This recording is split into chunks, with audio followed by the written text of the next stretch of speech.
بسم اللہ الرحمن الرحیم۔ اسلام کی اصل اور حقیقت۔ اسلام وہ سچا دین ہے جسے محمد صلی اللہ تعالیٰ علیہ وسلم اللہ تعالیٰ کی طرف سے لے کر آئے اور تمام زمین پر چاروں طرف اسے پھیلایا اور سب لوگوں کو اس کی طرف بلایا۔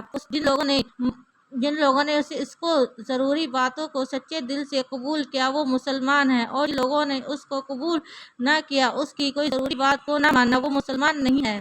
ضروری باتوں سے وہ باتیں مراد ہیں جن پر اسلام مدار ہے، جیسے وحدانیت، رسالت، قیامت، جنت، دوزخ، حشر و نشر، حساب کتاب، نماز، روزہ، حج، زکوٰۃ وغیرہ، جن کی نہ ماننے سے اور انکار کرنے سے آدمی مسلمان نہیں رہتا۔